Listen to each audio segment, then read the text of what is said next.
Estamos subiendo las charlas del pater de los novísimos a YouTube. ¿Cómo se entra? Pues simplemente pinchando Asociación San Miguel y San Frutos y ya salen todas, ¿vale? Bueno, comenzamos. Dios te salve María, llena eres de gracia, el Señor es contigo, bendita tú eres entre todas las mujeres y bendito es el fruto de tu vientre, Jesús. Santa María, Madre de Dios,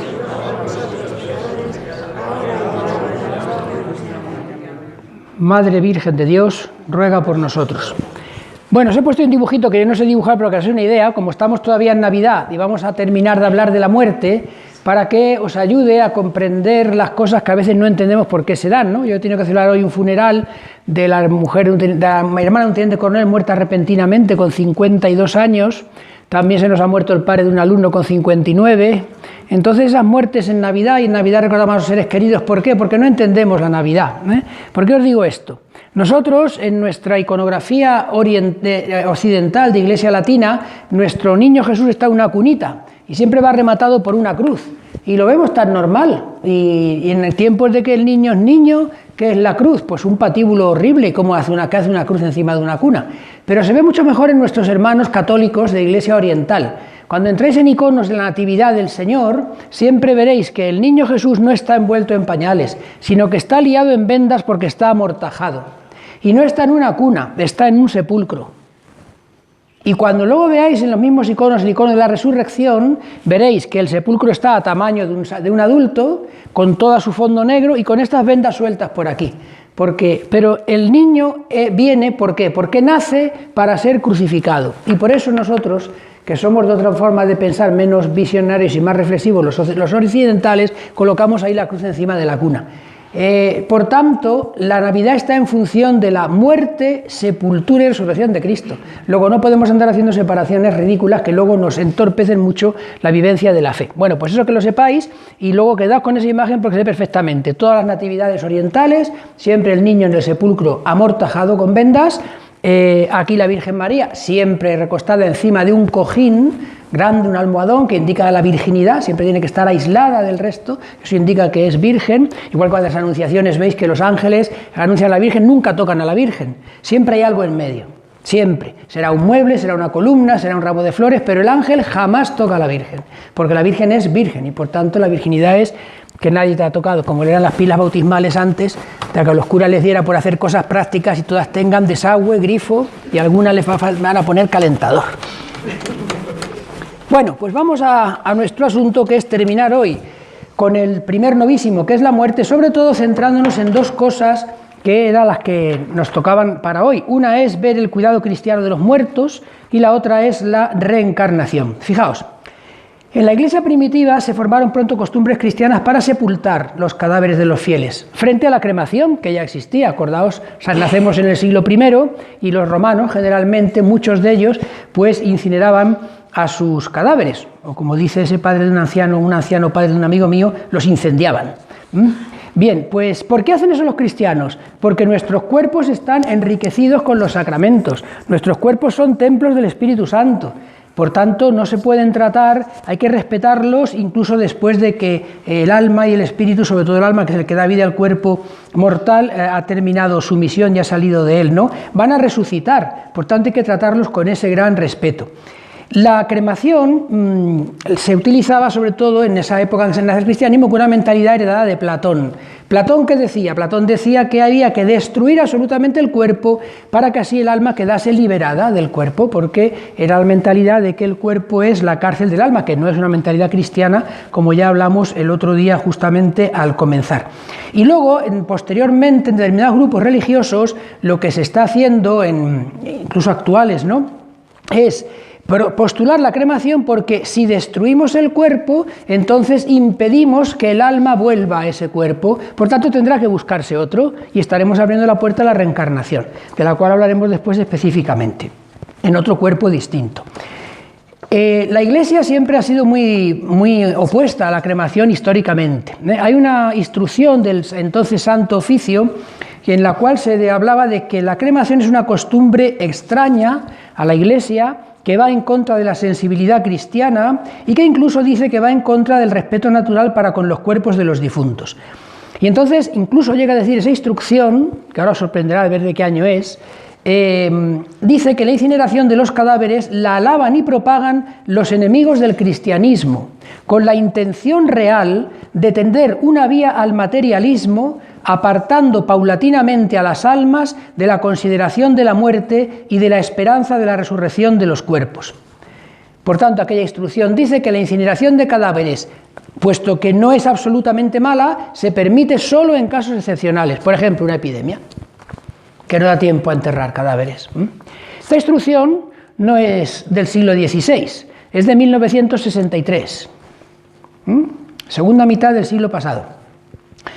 Se llama Instrucción Piam et Constantem.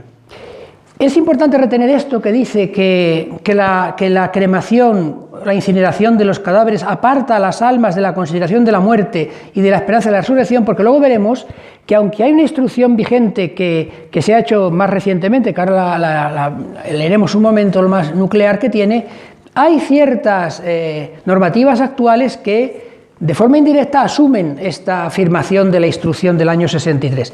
¿Qué dice el actual Código de Derecho Canónico? Está regulado el asunto en el canon 1176, parágrafo 3, y dice: la Iglesia aconseja vivamente que se conserve la piadosa costumbre de sepultar el cadáver de los difuntos. Sin embargo, no prohíbe la cremación a no ser que haya sido elegida por razones contrarias a la doctrina cristiana. De modo que la cremación ahora mismo en la Iglesia no es algo simplemente tolerado, porque no es intrínsecamente mala, luego lo veremos en la instrucción de forma más específica, pero la Iglesia siempre deja claro que prefiere la inhumación. Es verdad que lo que hacemos generalmente en nuestros cementerios, a mí me sorprende gratamente que en Segovia todavía veo que mucha gente, me dicen los sepultureros, cuando voy por allá a suplir al padre Pedro, pues que aquí todavía la gente pide enterrarse en tierra, y eso que ya en todos los cementerios va desapareciendo, las zonas de tumba en tierra se van convirtiendo en zonas o bien de nichos, que a mí no me gusta nada porque me parece dejar a muerto una estantería, o bien en lo que en realidad son nichos subterráneos, porque son nichos pero en el suelo, quedan mejor, más. En realidad tampoco es una inhumación, porque sabéis que inhumar significa inhumare, en humare, la tierra. Eso es lo que tiene el gesto. La forma de enterrar más bonita es la de los cartujos, que son ya los únicos que entierran sin caja y en tierra. Ahí se ve que el grano de trigo se siembra y se pudre. Ya eso los demás lo han ido, los trapenses enterraban en tierra pero ya con féretro, después el Vaticano II, etc. Pero a día de hoy solamente los cartujos entierran de esa manera. Y luego hay otro canon en 1184 que prescribe que si alguien ha pedido la cremación por razones contrarias a la fe cristiana, se le han de negar las exequias cristianas. Y dicen, ¿ya están los curas con represalias? No, la Iglesia es siempre coherente. Si este señor ha dejado claro que quiere ser incinerado el cadáver por ir contra la fe cristiana, no se le pueden hacer exequias de la fe cristiana, aunque lo pidan los familiares. Hay que respetar la voluntad del muerto. Si la Iglesia lo que hace es respetar siempre la libertad del hombre, ¿por qué? Porque es lo que hace su Señor. Y esta vez la gente, es que son enfados. No son represalias, es pura coherencia. Y ahora, para terminar esta parte, vamos a ver qué dice el actual Ordo Exequiarum. Es verdad que el ritual que tenemos, sabéis que es una edición relativamente reciente, pero es no es una nueva edición, es una reimpresión modificada. Es decir, el Ordo sigue siendo el de 1969, cuando el rito se reformó después del Concilio Vaticano II, que al ser el 69 es de los primeros que se reforma, si no el primero, ¿no? ¿Qué dice? Que se pueden conceder las exequias cristianas a quienes han elegido la cremación de su cadáver, a no ser que conste que dicha cremación, esta coletilla aparece siempre, a no ser que conste que dicha cremación fue elegida por motivos contrarios al sentido cristiano de la vida. Las exequias se celebrarán de tal manera que no se oculte que la Iglesia prefiere la costumbre de sepultar los cuerpos como el mismo Señor quiso ser sepultado. Los ritos que se hacen en la capilla del cementerio o junto al sepulcro pueden tener lugar en el edificio del crematorio. Aquí tenéis un argumento buenísimo para la inhumación. Cuando alguien te dice, bueno, no, es que yo no quiero que me incineren, yo quiero que hagan conmigo como con el Señor, enterrarme. Tenemos que ser un poco astutos en estas cosas, no yo como el Señor, muerto también, enterrarme. Yo me acuerdo que una vez a un obispo, sabéis que los obispos lo que está mandado es que cuando celebran la misa, el pectoral, la cruz pectoral, la lleven por dentro. Ya se nota que son obispos con el solideo y el anillo. El solideo en un momento de la misa que se quita, pero el solideo no, en las misas no se quita nunca. Se quita el Viernes Santo, pero no hay misa. Entonces, pero les gusta ponérselo por fuera. Y como la norma dice que es por dentro, pero les dejaron que si lo ponen por fuera, pues no se les pega, pues entonces casi todo lo llevan por fuera. Y yo me acuerdo que una vez estaba de maestro de un obispo y le dije, en lugar de decirle, ¿quiere el pectoral por dentro o por fuera? Y le pregunto porque evidentemente es por dentro. Y le dije, ¿quiere el pectoral por fuera o como el Papa? Y dijo, como el Papa, pues por dentro. ¿No? Y después de por fuera y de por fuera. Dice, ¿como el Papa? Como el Papa. ¿No? Y el Papa lo lleva siempre por dentro. Bien. Ahora una sorpresita, estamos hablando del ritual de las exequias. Bueno, pues el ritual de exequias tiene aquí 2 paginitas respecto a la cremación que van en rojo, claro, ese es el problema, van en rojo. Ya sabéis que dice el refrán que el cura honrado lee también lo colorado, pero por desgracia hay muchas veces que no se lee el texto rojo y no se entiende lo que hay que hacer. Hay un apartado que dice así, celebración de las exequias en caso de cremación del cadáver. ¿Cómo empieza? Aunque la Iglesia prefiere que se mantenga la costumbre de inhumar, esto lo dice siempre, o sea, que a la Iglesia le da igual una cosa que otra. La Iglesia prefiere la inhumación. Ahora, hay razones que la gente ha pedido la cremación también, pero fijaos, habla de que o bien se puede hacer los oficios religiosos con el cadáver y luego incinerarlo o cremarlo, o bien se puede haber hecho la cremación antes y llevar, en lugar del féretro con el cuerpo, pues el recipiente con las cenizas. Pero hay 2 cosas muy interesantes, que alguno se puede echar a temblar y de repente vais a pensar, pues todo el mundo a callar, aquí no hay que denunciar a nadie, todos lo sabemos, así que luego vais y lo decís al correspondiente.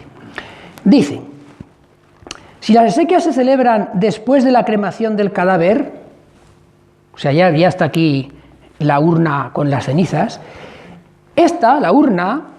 ante la urna, será llevada al fin de la celebración al lugar, cementerio o columbario destinado a este efecto. Pero este lugar nunca estará en el interior de una iglesia. No dice en la parroquia, en el recinto, pero en la iglesia, o sea, en el lugar en que se celebra la Eucaristía, no puede haber columbarios. Porque en ese lugar solamente puede haber un obispo, un consagrado en ese sentido, no, pero no puedes enterrar ahí a cualquier persona. Tiene que estar, puede estar en un salón, pero no en el lugar. Pero ahora viene otra, que aquí esa es otra, como la gente se lleva la urna a casa y pasea las cenizas del difunto al fútbol, a los toros y a la Fuencisla, en ningún caso la urna con las cenizas del difunto puede llevarse de nuevo a la iglesia para la conmemoración del aniversario, ni en otras ocasiones, pues este traslado posterior del cuerpo a la iglesia se reserva a los santos canonizados. La familia vive en Madrid, allí se muere el abuelo en enero, pero luego se van al pueblo en junio y hay un funeral para que vayan los del pueblo. Y como el abuelo, el bote de la ceniza está en el piso, allá que van las cenizas del abuelo al funeral. Y al primer aniversario, o sea, el abuelo se pasa la vida en procesión del triunfo, que se dice cuando es uno canonizado. De la tumba a la iglesia, de la iglesia al armario, del armario a la iglesia, de la iglesia a... Una barbaridad, pero esas cosas se están haciendo. Y luego ya viene la descripción del rito, que es exactamente igual, es como cuando hay un cadáver con el féretro, lo que pasa es que, pues se hace referencia, esto, ¿dónde está el técnico? No sé vosotros, pero me parece que se está oyendo mal. No sé si será por el tema que es así un poco la cosa de ultratumba. Entonces, luego es igual, lo que pasa es que las referencias son, pues eso, a las cenizas, pero lo demás es igual. Lo único que hace la incineración hace en unas horas lo que la naturaleza haría en unos siglos, que es reducir a polvo un ser humano, incluyendo los huesos, ¿no? Ya sabéis que nuestros huesos grandes no son quemados, que eso cuesta mucho dinero, sino que son triturados.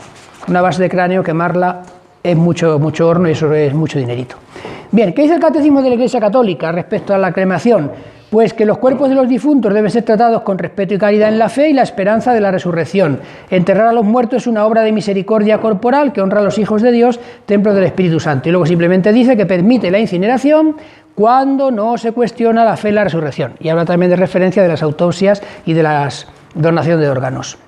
Y por último, respecto al cuidado de los cuerpos, lo que os decía de la Congregación para la Doctrina de la Fe, hace una instrucción nueva ad resurgendum cum Cristo en el año 2016, antes de ayer, el 15 de agosto de 2016. ¿Y qué dice esa instrucción? Que es la que está vigente. La cremación se ha difundido notablemente Con lo cual, dice la instrucción, también se han propagado nuevas ideas en desacuerdo con la fe de la Iglesia. Y añadimos nosotros que nos las hemos ido tragando y nos las seguimos tragando sin darnos cuenta. No se oye, ¿no? Eso, ¿verdad? No se oye ahora. Este no. Estupendo. Espera que me quite un negocio porque parece que vendo cosas de estas. ¡Ay, se ha caído la pinza! Bueno, luego la cogemos. No, la cogemos ahora que si no la pisaremos. Bueno, entonces, ¿cuál es el fin de la instrucción? Dice, reafirmar las razones para la preferencia de la sepultura de los cuerpos y emanar normas relativas a la conservación de las cenizas. O sea, ahora uno con la ceniza, es que no dice nadie nada, sí. No dice nadie nada hasta 2016. A partir de agosto de 2016 la Iglesia dice qué se hace con las cenizas.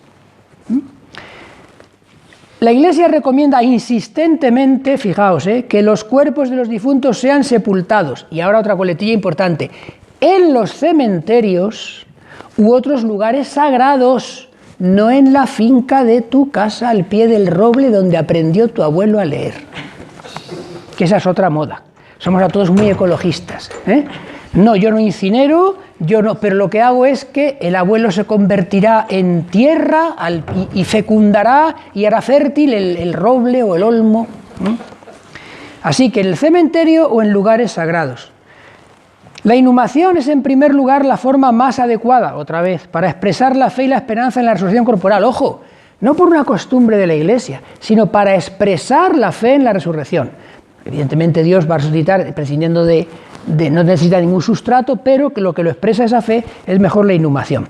La Iglesia no puede permitir actitudes y rituales que impliquen conceptos erróneos de la muerte, considerada como anulación definitiva de la persona, que es la dispersión de las cenizas, luego lo veremos, o como momento de fusión con la madre naturaleza o con el universo. Que me suban a la punta del Everest y allí me dispersan. Si no tienen en cuenta la dirección del viento, en la ropa vuelves a casa. Dice, o como una etapa en el proceso de reencarnación o como la liberación definitiva de la prisión del cuerpo. La Iglesia no puede permitir nada de esto. La sepultura de los cuerpos favorece el recuerdo y la oración por los difuntos, por parte de los familiares y de toda la comunidad cristiana y la veneración de los mártires y santos. No nos damos cuenta que estamos enterrando a gente canonizable y canonizada dentro de unos años, antes de un siglo algunos de ellos. ¿Y entonces qué? ¿Dónde está la reliquia? Pues que mediante la sepultura de los cuerpos en los cementerios o lugares sagrados, la tradición cristiana ha custodiado la comunión entre los vivos y los muertos y se ha opuesto a la tendencia a ocultar o privatizar el evento de la muerte y el significado que tiene para los cristianos. La tradición cristiana siempre se ha opuesto a privatizar la muerte. Hoy día todo lo contrario. A veces incluso colaboramos. ¿Cuántos cortejos fúnebres veis hoy por la ciudad de Segovia? Ninguno.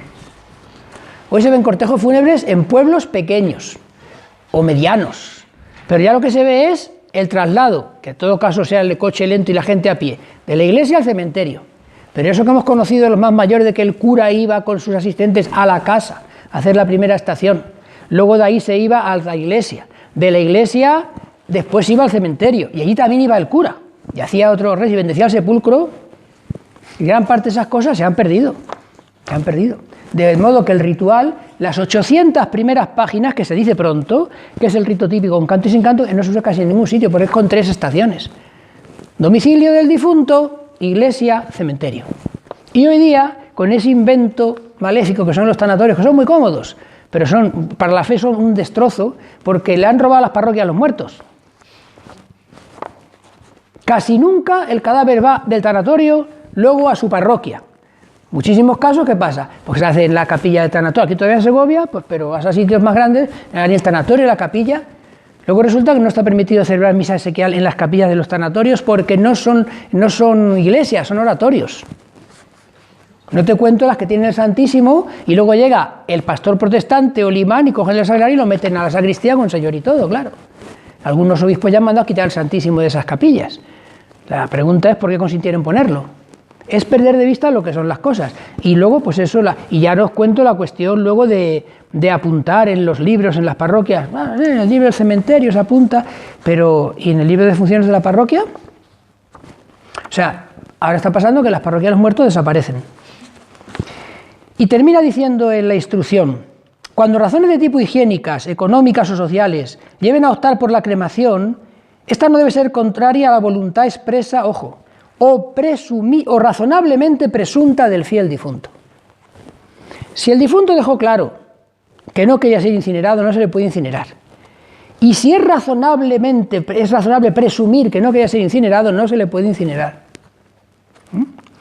La Iglesia no ve razones doctrinales para evitar la práctica, ya que la cremación del cadáver no toca el alma y no impide la omnipotencia divina al resucitar el cuerpo y, por lo tanto, no contiene la negación objetiva de la doctrina cristiana sobre la inmortalidad del alma y la resurrección del cuerpo. Eso no se toca con la cremación. Ahora bien, hacemos la cremación en determinadas circunstancias. Vale, aquí viene lo que os decía antes.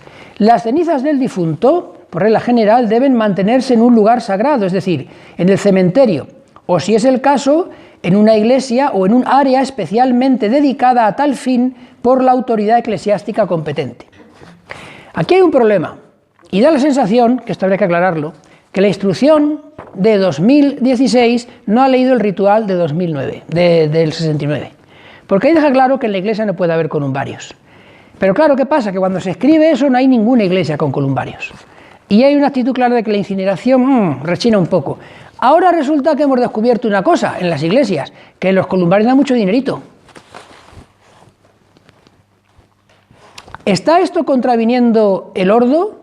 No puede, porque una instrucción tiene menor, una instrucción de una congregación, aunque está aprobada por el Papa, y esta, no tengo aquí la coletilla final, pero no sé si está aprobada o no, entonces no es que no valga, pero tiene menos categoría, porque entonces no es magisterio pontificio. El ordo sí que está aprobado por el pontífice de turno, los ordos siempre tienen mayor categoría. Entonces eso habría que mirarlo.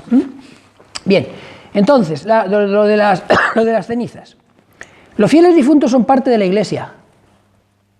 Otra cosa que se nos olvida con la cremación, sobre todo cuando después hay la dispersión, que no se permite, pero ahora lo veremos, pues ahí las cenizas y ya está. No es lo mismo, claro, es que es muy incómodo tener la lápida al cementerio, ir a limpiar de cuando en cuando y tal y cual y no sé qué, pero para la fe nos ayuda mucho más. La conservación de las cenizas en un lugar sagrado puede ayudar a reducir el riesgo de sustraer a los difuntos de la oración y el recuerdo de los familiares y de la comunidad cristiana. Así, además, se evita la posibilidad de olvido, falta de respeto y malos tratos, que pueden sobrevenir sobre todo una vez pasada la primera generación, así como prácticas inconvenientes supersticiosas. Esto, por desgracia, pasa también con las tumbas grandes, se llegan a abandonar. No nos damos cuenta que en la herencia también van los muertos.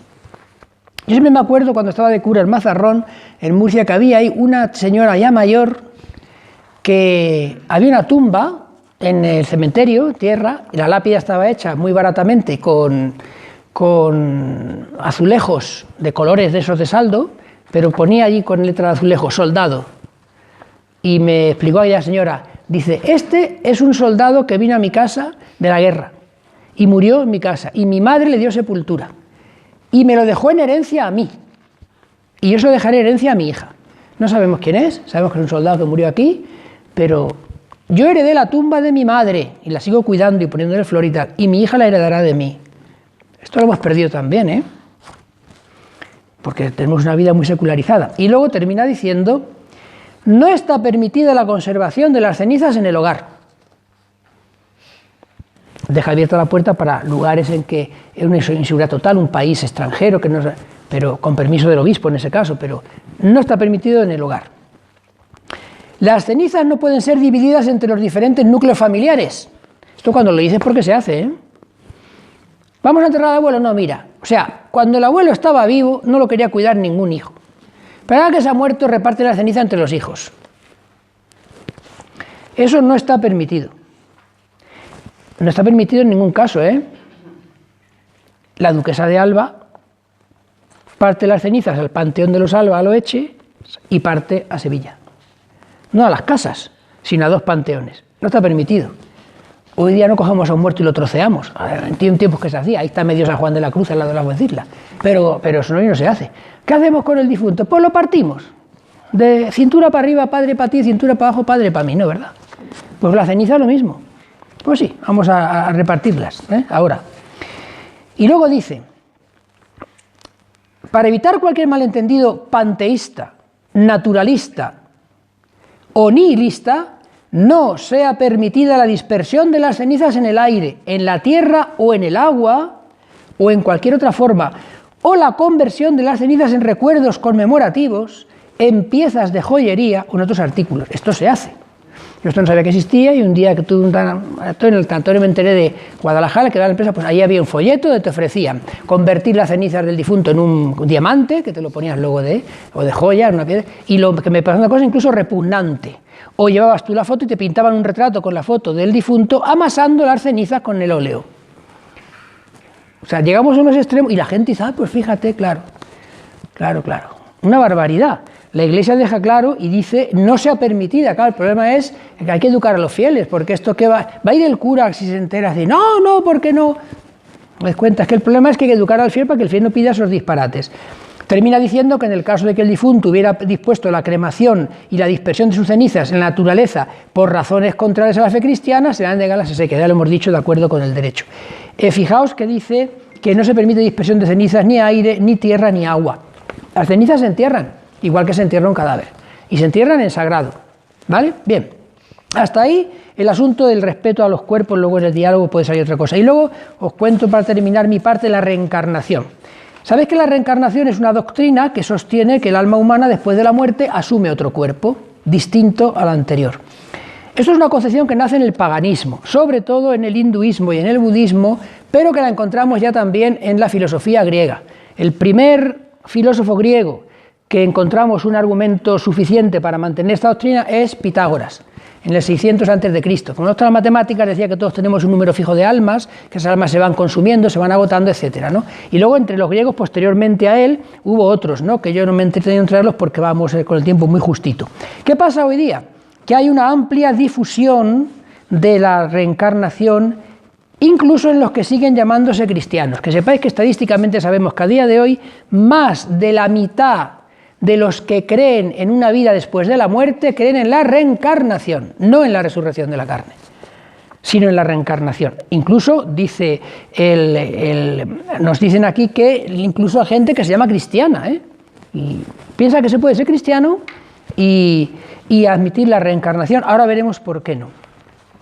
¿Por qué se extiende tan fácilmente la creencia en la reencarnación? Bueno, hay quien dice que es una especie de reacción instintiva frente al materialismo. El hombre tiene una sed de eternidad, de más allá, que el materialismo se la ahoga, se la asfixia, y entonces espontáneamente pues tiene que haber algo más. ¿Solución? Pues me muero y algo de mí sigue viviendo, y para que se manifieste pues se reencarna en otro cuerpo. También puede ser buscar respuestas a preguntas que en el fondo están en torno a la brevedad de nuestra vida, ¿no? Sabéis que un filósofo famoso, católico, Jacques Maritain, se hacía estas preguntas curiosas, ¿no? Que nos dan que pensar. Se preguntaba él, ¿cómo es posible que una desventurada vida de hombre, con toda su insignificancia, sus cegueras, sus miserias, desemboque de golpe en la eternidad? ¿Cómo es posible que una retribución eterna, un fin eterno e inmutable, quede fijo por nosotros en virtud de movimientos buenos o malos, de un libre albedrío tan débil y extraño, tan atormentado como el nuestro? Bien, pues resulta que la fe católica, por eso digo estas preguntas de un filósofo católico, la fe católica da respuesta a estas preguntas, no hay que buscarlas en la reencarnación y en otros lugares, ¿no? Fijaos, la idea de la reencarnación ha sido siempre rechazada por la fe y la teología católicas. ¿Por qué? Porque contradice directamente a la Escritura, como veremos al final. No obstante, hay gente que ha querido buscar enganches para la reencarnación en la Escritura, y fundamentalmente hay dos. Uno, el traído y llevado caso de Elías. Porque claro, Elías resulta que tiene que volver vivo a la tierra. Y entonces lo que sorprende es el momento aquel que sabéis que Jesucristo habla de Juan el Bautista y dice, este es Elías, con tal de que queráis creerlo. Entonces alguien dice, esta vez la reencarnación. Se ha reencarnado Elías en Juan Bautista. Pero Jesucristo dice, con tal de que queráis creerlo. Lo cual, al poner esa condición, queda claro que no es una identidad existencial, sino que es una identidad de misión. Luego, cerca de la transfiguración, volverá otra vez el Señor a hacer referencia a eso, ¿no? Le dice él a los discípulos, en ese momento, le dice que era que Elías ya había venido y que fue rechazado. Y dice el evangelista, dice, los discípulos entendieron que se refería a Juan el Bautista. Pero es que, bueno, y sabéis que cuando el arcángel San Gabriel le anuncia a Zacarías que va a tener un hijo, le dice que el hijo, Juan el Bautista, caminará con la fuerza y el poder de Elías. Pero ahora llegamos al quid de la cuestión, que es palabra de Dios. Cuando está predicando y bautizando en el desierto, llegan los levitas y fariseos que han mandado de Jerusalén y le preguntan, ¿eres tú Elías? Y él contesta, no lo soy. Por tanto, hay identidad de misión, pero no identidad de personas. Además, Elías no puede usarse para la reencarnación. ¿Por qué? Porque la Escritura dice que Elías no murió. Y la reencarnación es que el alma del muerto se reencarna en otro cuerpo. Pero si aquí ni muerto, no hay reencarnación. Así que eso, zanjado. El que piense que Elías justifica eso, que se diga otra cosa. Y luego también se aparece la expresión de Jesucristo en el Nuevo Testamento cuando habla de nacer de nuevo. Claro, nacer de nuevo significa nacer de lo alto, nacer desde arriba. Los padres de la Iglesia desde siempre han dicho este nacer de nuevo es el bautismo, donde nacemos de la Iglesia y del Espíritu Santo. Por tanto, los padres siempre se han opuesto, además, muy frontalmente y con mucha virulencia, al tema de la reencarnación. De modo que esos dos apoyos que la gente busca en la Escritura son insostenibles. Y luego, para terminar, así un poco por sintetizar y para que veáis dónde está el mal de la reencarnación, porque esto no es una cosa de decir, bueno, pues creo o no creo, y si creo tampoco pasa nada, porque se explica, y ya sabéis que vivimos en una especie de New Age, donde todo es compatible, todo es aquí, lo importante, cada uno hace lo suyo, y nadie molesta a nadie, ¿no? Hay 4 puntos, por así decirlo, fundamentales en la doctrina de la reencarnación que es bueno subrayarlos. El primer punto es que hay muchas existencias terrestres. Hay muchas existencias. Para cada persona se entiende. Por tanto, ahora tenemos una existencia, luego tendremos otra existencia y vamos a ir viviendo repetidamente en cuerpos siempre nuevos. Ese es uno de los fundamentos de la doctrina. Otro fundamento curioso, dice que como hay una ley natural que impulsa constantemente al cambio, digamos, mejor dicho, al progreso hacia la perfección, pues entonces las almas exactamente igual, hay siempre un progreso hacia la perfección. Las almas están siempre igual, por tanto siempre están yendo adelante, hacia la perfección hasta que llegan a ser una especie de espíritu en estado de pureza. En el epitafio de un señor que se llamaba Kardec, que murió en 1870 y que es el inventor del espiritismo, sus discípulos pusieron este texto: nacer, morir, renacer de nuevo y progresar sin cesar. Tal es la ley. Nacer, morir, nacer de nuevo y progresar sin cesar. Esa es la ley, ¿no? En tercer lugar, la meta final se obtiene por los propios méritos. Por tanto, la purificación final es por méritos. Méritos que vas adquiriendo en las distintas reencarnaciones. Tú te vas purificando poco a poco por las cosas que el alma hace, ¿no? Y en último lugar, el alma asumirá un cuerpo cada vez menos material, por tanto hay una, por así decirlo, una espiritualización. Bueno, pongo muy mala letra para correr más, ya lo sabéis lo que pone, espiritualización del alma. Con lo cual, fijaos, solo tenemos un color. Ahí parece que, bueno, una cosa que ni nos va ni nos viene. Si el progreso es a la perfección, hasta llegar a una especie de espíritu puro como final irremediable, no existe el infierno.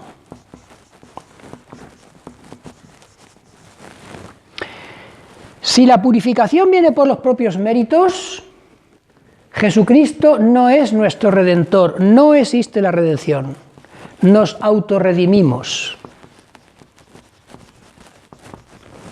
Y si el alma va asumiendo cuerpos cada vez menos corporales hasta llegar a toda la espiritualización, no existe la resurrección de la carne.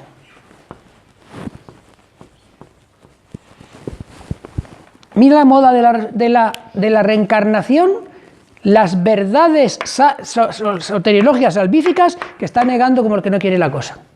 No hay posibilidad de condenación eterna, cosa que está revelada. No hay redención por parte de Jesucristo porque nos autorredimimos, y no hay resurrección de la carne porque al final se queda todo un espíritu puro. Por tanto, los efectos, por así decir, de la reencarnación son verdades centrales de la fe cristiana que son negadas absolutamente. Para terminar, 2 textos. que nos dejan en suerte para el siguiente novísimo, que es el juicio. Uno de la Escritura, tiene que saberse de memoria, el famoso texto de Hebreos 9:27, porque cuando alguien habla de reencarnación, dice la carta a los Hebreos y por tanto la palabra de Dios, ojo al dato, por cuanto el destino del hombre es morir una sola vez y después de la muerte el juicio. O sea, la reencarnación está negada explícitamente por la palabra de Dios. El destino del hombre es morir una sola vez. ¿Lo ha dicho Dios? ¿Te lo crees o no? Pero lo ha dicho Dios. Así que ya está. Y la segunda, un texto del Padre Pío, que también nos ayuda para quedar en suerte, como os digo, para el novísimo siguiente. Cuando llegue nuestra última hora y cesen los latidos de nuestro corazón, todo habrá terminado para nosotros y también el tiempo de merecer y de desmerecer. Tal como nos encuentre la muerte, nos presentaremos a Cristo juez. Nuestros gritos de súplica, nuestras lágrimas, nuestros suspiros de arrepentimiento, que todavía en la tierra nos habrían ganado el corazón de Dios y con la ayuda de los sacramentos nos habrían podido cambiar de pecadores en santos, en ese momento ya no sirven para nada. El tiempo de la misericordia ha terminado y comienza el tiempo de la justicia. Hay mucha gente que piensa que una vez muerto, cuando comparezca ante Dios, va a tener ahí un arte gitano y le va a dar unas largas cambiadas y va a marear a Dios. Y resulta que ya no hay arte ni gitano ni nada. Cuando te mueres eso se congela y ahí te quedas, como te pille, y eso es lo que comparece ante Dios. Vuestro turno. Me pasa un poquillo, pero bueno. A ver. ¿El qué? ¿Por qué? Pues es muy interesante, ¿no? Yo creo que... Si es San Miguel, entonces no podemos enterrarnos. Ya hemos cantado la copla. ¿No lo ha permitido el obispo eso, entonces? Yo eso ya no lo sé, no sé cómo va esa cosa, pero ya os digo que parece que si uno se agarra la instrucción, pues ya os lo cuenta, lo dice explícitamente, o sea, así como uno dice, no debe estar columbario en la iglesia, el otro dice que puede estar en la iglesia o en otro lugar adecuado. ¿En otro lugar de la iglesia? ¿En la sacristía o en...? No, en la sacristía o un lugar, hay iglesias, por ejemplo, que bien fuera, o bien en otras dependencias, han hecho columbarios, que bueno, no está mal, ¿no? ¿Y los que están ya muertos están sepultados en las iglesias y todo eso? No, esos son restos, esos no son quemados. Que, bueno, la mayoría también se han sacado por las cuestiones. Ya sabéis que antes siempre se sepultaba en las iglesias, la gente celebraba la misa, que eso era una cosa preciosa, la gente iba a celebrar la misa encima de sus muertos. Por eso la gente iba a sus sitios. Las iglesias no tenían bancos, los bancos son del siglo XIX. Las iglesias no han tenido bancos nunca, como siguen sin tener bancos las basílicas romanas. Veis que cuando hay cosas del Papa ponen sillas. Pero es precioso ver, yo lo pude una vez, que había una celebración en la Plaza San Pedro, y no sé por qué me pusieron para dar la comunión, una celebración con el Papa. Y luego al entrar, después de la comunión, las reservas se hacían en la Capilla del Santísimo de la Basílica. O sea, no olvidaré nunca la impresión que daba entrar a la Basílica y verla vacía, con los 4 curas que íbamos a devolver a la comunión el Santísimo a su capilla, pero imaginaos esa inmensa Basílica, sin las barras esas que ponen, sin una silla, sin un banco, que no tiene, totalmente, las iglesias eran todas así. La gente que llevaba, pues primero llevaba esteras, y ponía la estera en el suelo encima de la tumba de su familia. Luego ya llevaban reclinatorios, luego ya los más pudientes reclinatorios se quedaba allí encadenado a la reja de la capilla propia, y luego ya aparecían los bancos en el siglo XIX, copiados de las iglesias luteranas. De ahí viene lo de los bancos.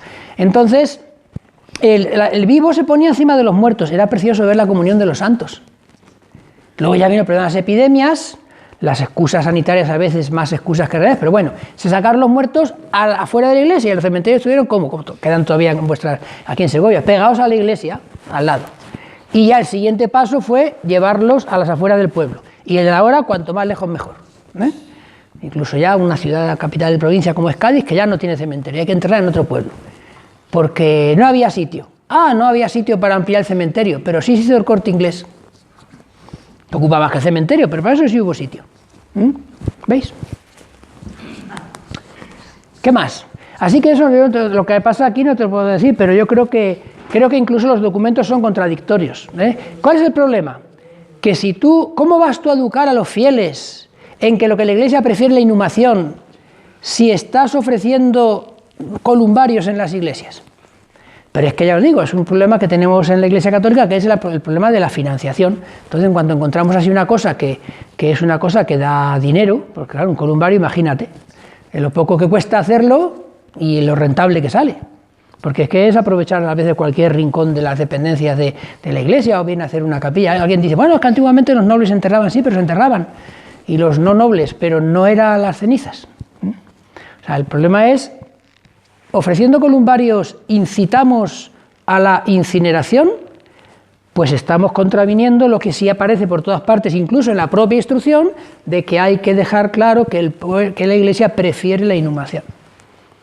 Es que como se ponga de moda ya a tope, que muchas veces por motivos económicos y no tienen luego problemas, ¿no? Se ponga de moda ya la incineración y que no sean 4 los que se entierren, pues imaginaos luego lo que sucede cuando hablamos de lo que si el grano de trigo no cae en tierra y muere y tal. Nadie sabrá referir eso, porque del grano de trigo la gente ya no sabe nada. La gente piensa que la leche de cría es lo del Tetrabril del Carrefour, o sea, que la gente no sabe, para ver una vaca tiene que ir a una granja escuela, ¿no? Y si eso lo aplicas al resto de cosas, pues el grano de trigo no muere. Ya nos pasan muchas cosas que no las explicamos. A veces creemos que el cura tiene que explicar en la homilía, y es verdad lo que significa el Evangelio, pero a veces tiene que explicar la materialidad de los textos. ¿O qué pensáis que los jóvenes víctimas de la LOSE entienden cuando llega al texto de Adviento y se lee aquello de ya tiene el bieldo en la mano para aventar la parva? Tienen que coger el Google y poner allí parva, bieldo. Bieldo lo pondrá con la letra que no es. Y entonces les saldrá. No saben nada. Hay que empezar a explicarles qué es el bieldo, qué es la parva, qué es aventar. Todo el mundo entiende las cabras y las ovejas. ¿Qué diferencia entre una cabra y una oveja en el comportamiento? Bueno, en el aspecto puede que ya los confundan, pero en el comportamiento. Pero claro, es un lenguaje agrícola, rural, que usa Jesucristo, el de su época, que muchísima gente que nos oye, y no tan joven, y algunos no lo entienden. Pues lo que nos pasa con eso, nos pasa con lo demás. La gente no se entiende. ¿Qué más? Yo tengo una duda. A ver. Las personas cuando hay operaciones que te paran el corazón, hay un espacio que es el templo, que se está reparando en ese momento, pero el corazón deja de latir y por un momento ese corazón pertenece a una máquina. Entonces, en eso que decíamos, que pensando en la resurrección, que cada uno de nosotros volverá a nuestro cuerpo, yo me pregunto, en ese espacio donde la máquina está funcionando, ¿el alma reconoce al cuerpo? ¿Estamos en un... Ahí no estamos muertos. Vale. Hay una máquina que hace de corazón. Pero el alma está ahí. Claro, no hay muerte. No hay riesgo de que se meta otro. No hay muerte, no. Ahí no hay muerte. Vale. Entonces, no. Sí, ha mencionado de pasada la cuestión de la donación de órganos y yo me preguntaba si había una instrucción de la Iglesia. No, bueno, habrá alguna que yo ahora mismo tengo a mano, pero hay una cosa, me alegro que me lo preguntes porque a veces no nos fijamos. Esto en el catecismo viene en los párrafos de letra pequeñita, esa de lupa, lo cual quiere decir que la importancia es menos grande, que sabéis que el catecismo tiene 3 tipos de caligrafía, indica lo que indica. Pero en esta, cuando lo dice, el don gratuito de los órganos después de la muerte es legítimo y puede ser meritorio. Es legítimo, puede ser meritorio, pero hay una condición que pasamos por alto: después de la muerte. Hoy sabemos que se están extrayendo órganos de gente que no está claro que esté muerta. Por eso la Santa Sede a este tema lo que ha dejado claro es que hay que precisar lo más posible la muerte. Eso, yo me acuerdo que me decía una vez un alumno mío en la academia que su tía, me parece que era, estaba en coma, y el médico insistió en la donación de órganos. No era un alumno, era un compañero sacerdote. Mire que para donar, porque ya... Y le preguntó el sacerdote, ¿usted me asegura que mi tía está muerta? Y el otro le dijo, no le contestó. O sea, no le dijo, sí, está muerta, no le contestó. Hay órganos que se pueden quitar y duran horas, y hay otros que duran muy poco. Entonces, hoy día, tiene que ser, por supuesto, sabéis que también hay tráfico de órganos con personas vivas.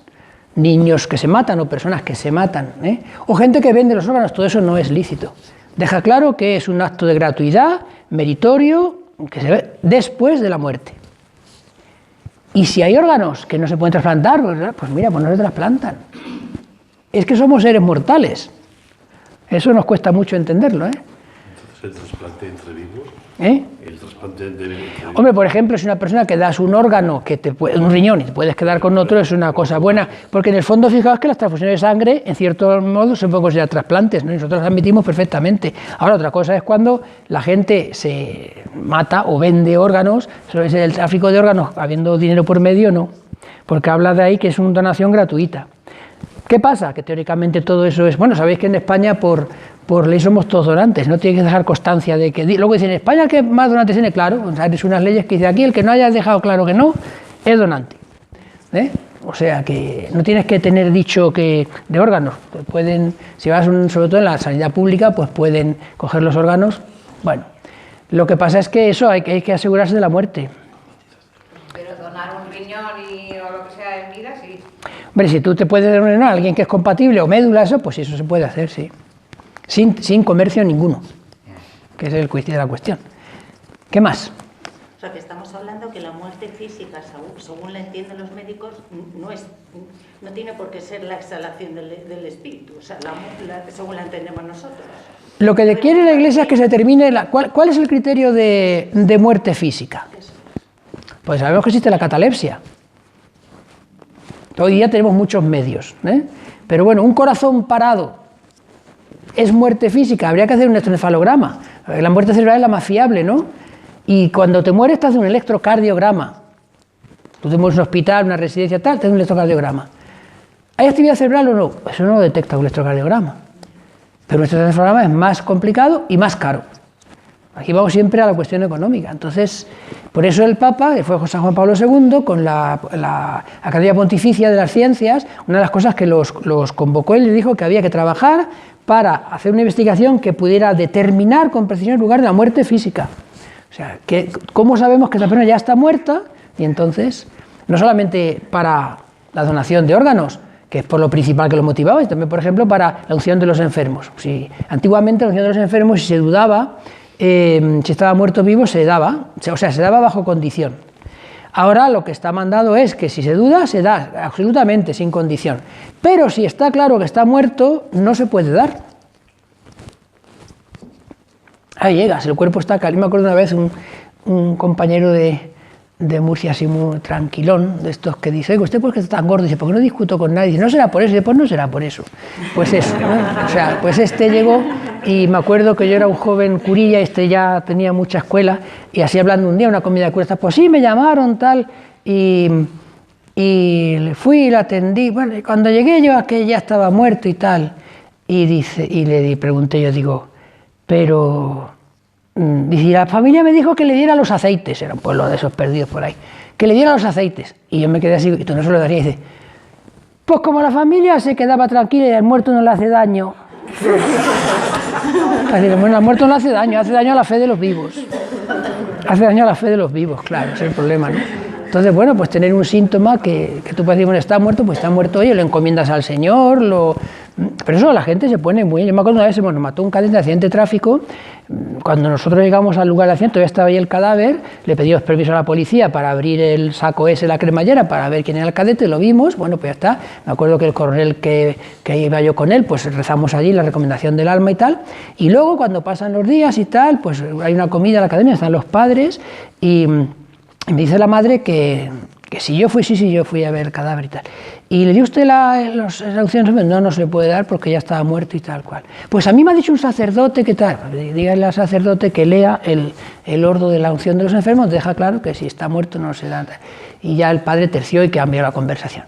Pero hay gente que piensa que... Y bueno, hay curas que lo dicen o que le siguen dando bajo. Bueno, yo este año he cambiado de agenda, pero la agenda que se usaba antes decía, la unción, cuando hay, dice, pues si se duda se da bajo condición. No, se da absoluto. Dice, la unción en caso de duda, si no hay duda, es decir, ¿está vivo o está muerto? No sé cómo está, pues está vivo. In dubio pro reo, ¿no? ¿Está vivo o está muerto? Pues está vivo. Entonces le doy la unción y ya está. Más cosas. No es mucho por el tema, pero es algo que está muy de moda y cada vez va a más. Y además, yo tengo serias dudas. Lo que es la sedación terminal, que yo lo considero una eutanasia. Yo la sedación terminal, darle a una persona una morfina y ya sabe que se va a morir en 1 hora, pues me parece que eso es una ayuda a la muerte, no es... Sí, yo estoy de acuerdo contigo. Además hay que recordar un documento que no sé yo ahora el nombre, había que buscar, de Pío XII. Pío XII dejó claro de que se puede efectuar los calmantes tal cual, siempre y cuando se conserve la conciencia del enfermo. ¿Por qué? Porque si no hay conciencia, ¿dónde está el valor salvífico del sufrimiento? O sea, hay dos cosas. Una, enseñada por San Juan Pablo II posteriormente. Si el enfermo quiere sufrir en grado heroico los dolores de una enfermedad, tiene derecho a hacerlo. O sea, un enfermo con dolores horribles de cáncer, por ejemplo, puede decir, yo no quiero calmantes, porque nuestro Señor Jesucristo en la cruz le dieron un narcótico y lo rechazó. Yo quiero sufrir esto con todo lo que da. Pues con todo lo que da. Nadie le puede imponer un calmante. Y si la familia no puede verlo sufrir, que no vaya. Porque tiene derecho a vivir ese dolor, primera cosa. Y lo otro, Pío, ya dije, hay que mantener la conciencia. Entonces yo creo también, como tú dices, que en muchos casos las sedaciones son eutanasias encubiertas o son para... Hay otros casos que al revés, que el paciente, que la persona no quiere sufrir, y entonces ahí es el caso contrario. Se recurre precisamente a la morfina, que es un fármaco que no es que quite tan directamente el dolor, sino la integración del dolor. Sabéis que el sufrimiento es un proceso intelectual. Los animales no sufren. Lo que hacemos nosotros es integrar, por eso sufrimos sin que haya dolores físicos. Pues nosotros, por un desengaño amoroso, uno sufre horriblemente y no le duele ni una muela. O sea, que eso de dolor físico, sufrimiento, no. Sufrimiento es un proceso intelectual. Lo que hace la morfina es actuar en una parte del hipotálamo que es el centro integrador del sufrimiento, del dolor, mejor dicho, que se convierte en sufrimiento. Entonces, si uno dice, bueno, pues yo no quiero sufrir, ¿vale? Pues entonces él puede pedir lo que quiere, igual que uno puede decir, yo quiero que me maten. Pues no te matamos porque tu vida es para todos. O sea, que la gente dice, no es que es mi vida, que es tu vida, pregúntale a tu familia, pregúntale a Hacienda si le da igual tener un contribuyente más que menos, anda. Un pensionista más que menos tampoco le da igual, ¿eh? Claro, y un contribuyente tampoco. O sea, eso de que la vida es menos, no, la vida humana, cualquier vida humana afecta a toda la humanidad, en ese sentido. La vida no es nuestra, en ese sentido, no solamente religioso, sino simplemente social. Pero si uno dice, bueno, pues yo no quiero sufrir, bueno, pues él podrá pedir que le pongan lo que le pongan y ya está. Ahora, si está pidiendo una muerte, eso el médico lo tendrá que, pero creo que en muchos casos de esos pasaría como con el ejemplo que os ponía de la tía del cura. Que le preguntas al médico, oiga, pero esta sedación va a adelantar la muerte directamente, y seguramente el médico tosería y se iría. Me temo. Claro, una cosa es que no tenga dolor, para que no tenga sufrimiento, y otra cosa es que le esté provocando la muerte. Porque no son terrenos fáciles, este terreno de la biótica es muy difícil, cada vez más. Hay casos muy difíciles. Sí. Si una persona no soporta el sufrimiento y te lo dice, pues, hombre, ojalá se pudiera quitar el sufrimiento sin quitar la conciencia absolutamente nada. Pero yo creo que es... Pero hay otro aspecto que ni siquiera consideramos, es el ayudar a sufrir espiritualmente.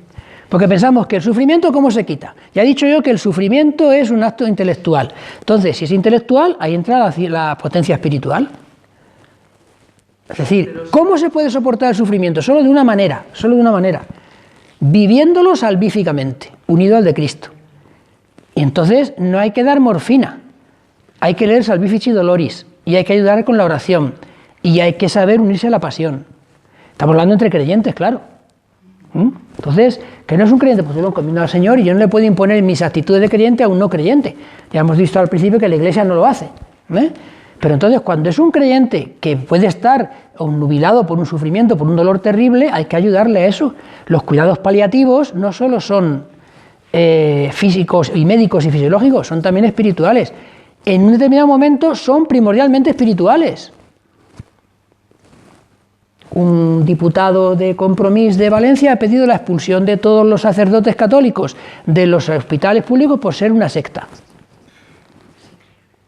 Entonces, ¿qué pasa? Bueno, pues esa ayuda, yo pasa mutatis mutandi, como le decía un día al general de la enseñanza aquí en una reunión, le decía, mira, si no queréis que la formación ética la dé el pater, porque es el cura y la gente ve el cura y no sé qué, que la dé un militar, pero no dejéis que los militares salgan formados sin formación ética. Dadle formación ética, me da igual. El más cualificado es el pater, vale, buscad a otro, pero que le dé formación ética. Pues lo mismo aquí. Es decir, hay que ayudar a integrar el sufrimiento, somos seres humanos. Solo por ser humanos, ya sin ser cristianos, tenemos la capacidad de sacar bienes de las situaciones objetivamente más malas. Y una, evidentemente, es el dolor. Y yo os insisto para eso, pero claro, no te puedes leer una hora antes de que tu abuelo o tu tío, o tu madre o tu hijo empiece a sufrir. Hay que leerse Salvifici Doloris, que Juan Pablo II la escribe después del atentado. O sea, que no habla de oídas. ¿Sabéis que no tanto por el tiro, que como él bien decía, una mano apretó el gatillo y otra desvió la bala, ¿no?, a la Virgen de Fátima, sino por la infección hospitalaria cogida después, estuvo a punto de morirse. Entonces, él sabe de lo que habla cuando habla del sufrimiento. Hay que leer esos textos y no lo hacemos. Y cuando hablamos de eso, de unir nuestros dolores a la pasión de Cristo, parece que estamos hablando de cosas, no sé qué cosas. Y eso, claro, solamente lo tenemos. Respuesta al sufrimiento y a la muerte solo tenemos los cristianos. A medias los judíos, pero no llegan al final, porque no llegan a Jesucristo, y lo tenemos los cristianos. Y eso no lo tomamos en serio. Es una exhortación, una exhortación apostólica. Sí. Salvifici Doloris, el valor salvífico del dolor humano. Salvifici Doloris. Es impresionante, o sea, es una cosa preciosa, además te aclara muchas cosas, la relación, por ejemplo, entre la enfermedad, el pecado, el mal, y cómo, pues lo que es unirlo, va haciendo una descripción desmenuzada de Jesucristo en Gesemaní, en la agonía, te ayuda muchísimo, muchísimo. Y eso pues hay que, ¿por qué? Porque para ayudar a los enfermos, o sea, Jesucristo ha dado sentido al sufrimiento sufriendo, no hablando del sufrimiento, sufriendo, y ha vencido a la muerte muriendo. Claro, nosotros pretendemos saber sufrir sin sufrir, eso son contradicciones. Y hoy día es muy importante esto, en nuestra sociedad, nuestros creyentes en la Iglesia, hay un montón de gente obsesionada por no sufrir. Pues mucho cuidadito, porque ese es el arma del anticristo. El arma del anticristo es quitarte el sufrimiento. Y no hace falta esperar al anticristo, es el arma del demonio. El demonio sabe una cosa, que el sufrimiento te acerca a Dios. Por eso te lo quita. Pero sufrir gratis tampoco. ¿Eh? Que sufrir gratis tampoco. No, eso dice San Pedro, dice, hombre, si sufrís por vuestros pecados, no. Tenéis que sufrir, es un sufrimiento agradable a Dios. Cuando entras en situaciones que tú no has buscado, el sufrimiento que da el pecado, que lo da y muy serio, ese no es agradable a Dios, ese te destruye. No es sufrir por sufrir, porque eso es masoquismo. Nosotros no buscamos el sufrimiento. Ahora, cuando aparece en nuestra vida, tenemos una capacidad para poder asumirlo y vivirlo y darnos cuenta, si Dios me está dando una oportunidad de parecerme a su Hijo. Pero ¿cuántas veces contemplamos la imagen del crucificado, una imagen, digamos, barroca, o sea, una imagen sufriente? ¿Cuántas veces? Poquísimas, entre otras iglesias, cosas, porque cada vez es más difícil encontrarlos en las iglesias. Están más ya en los museos de catedralicios y eclesiásticos y tal. Pero imágenes, aquí podéis llorar por un ojo en Segovia, por los que hay, es verdad que los románicos no son muy realistas, más hieráticos, lo que queráis, pero todavía encuentras Cristos que te pueden hacer presente la pasión. Pero vete a las iglesias después de la Reforma, el Concilio, y cada cosa de presuntos Cristos, que eso quita la devoción al más pintado, o cosas horrorosas. Yo me acuerdo de llegar a ver uno, que no se me olvidará en la vida, en un convento de franciscanos, que fui allí, me parece que fue a hacer una boda, que el Cristo lo tenía detrás, no viene más que al entrar y al salir, pues si lo estoy viendo todo el rato, no sé si ya acabo. El Cristo está pinchado en la cruz. O sea, como si pincharas una salchicha en un pincho, así está el Cristo está pinchado en esa propia cruz suya. La cruz está puesto con las manos así, entonces la cruz le entra por aquí, le sale por aquí, se le mete... Una cosa, dices, pero eso es unas barbaridades. Y eso se pone en un altar. Primero, eso es mentira, porque las crucifixiones no eran empalamientos. Eso es lo primero. Luego ya, si es mentira, ¿qué hace ahí? Pero mal el que lo pone, mal el que lo permite. Y así, pero eso estamos hablando de los años 70 para acá, y en muchas cosas de esas no hemos mejorado. No hemos mejorado, es una cosa. Y todo eso lo pagamos muy caro, porque eso ha influido en generaciones de gente, Porque claro, ¿qué pasa? Que al final, ¿qué es lo que hay ahí? Pues una idea de un artista, un mito, una cosa que no es real. Luego ya hemos desencarnado al Señor, que es de lo que se trata. Porque ya os decía antes hablar de lo del niño Jesús y la cruz. La cruz es que es quizá la pena de muerte más cruel que el hombre ha inventado. Es que es terrible. Pero Jesucristo no murió con una inyección letal. ¿Algo más? Pues nos vamos, que si no nos dejan ni sacar el patermóvil. La próxima es en febrero. ¿Qué día? El 28. 28. Qué bien. Sí, 28, creo. Es el 28. Pues empezaremos con el juicio, si Dios quiere. Vale,